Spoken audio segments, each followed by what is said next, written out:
കൊട്ടാരക്കര മീഡിയയിലേക്ക് സ്വാഗതം. റീയൂണിയൻ ദ്വീപുകളിൽ ചിക്കൻ ഗുനിയ വ്യാപിക്കുന്നതിനാൽ കേരളം കരുതിയിരിക്കണമെന്ന് മുന്നറിയിപ്പ് നൽകി ആരോഗ്യമന്ത്രി വീണ ജോർജ്. ആഫ്രിക്കയുടെ കിഴക്ക് ഭാഗവുമായി ചേർന്ന് കിടക്കുന്ന ഫ്രഞ്ച് അധിനിവേശ പ്രദേശമാണ് റീയൂണിയൻ ദ്വീപുകൾ. 2006-2007 കാലഘട്ടത്തിലാണ് ഇതിനു മുമ്പ് വ്യാപകമായി ചിക്കൻ ഗുനിയ ബാധ ഉണ്ടായത്.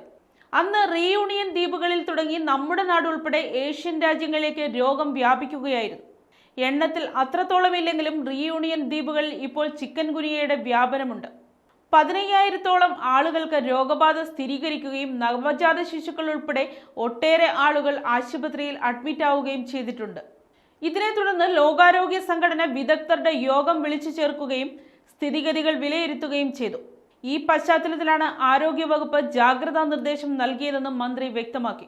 സംസ്ഥാനത്തെ പ്രതിരോധം ശക്തമാക്കാൻ ജില്ലകൾക്ക് നിർദ്ദേശം നൽകിയിട്ടുണ്ട്.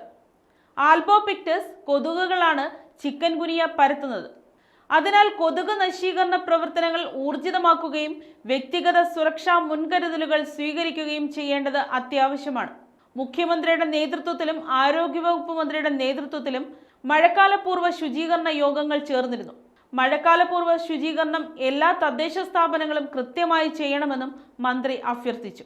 പെട്ടെന്നുള്ള കഠിനമായ പനി, സന്ധികളിൽ അതികഠിനമായ വേദന, പേശിവേദന, തലവേദന, ക്ഷീണം, ചില ആളുകളിൽ ചർമ്മത്തിൽ തടുപ്പുകൾ എന്നിവയാണ് ചിക്കൻ ഗുനിയയുടെ രോഗലക്ഷണങ്ങൾ.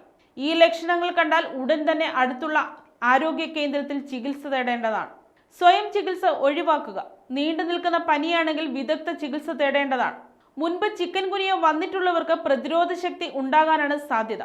അതിനാൽ രോഗം ചെറുപ്പക്കാരെയും കൊച്ചുകുട്ടികളെയും കൂടുതൽ ബാധിക്കാനുള്ള സാധ്യതയും തള്ളിക്കളയാൻ കഴിയില്ല.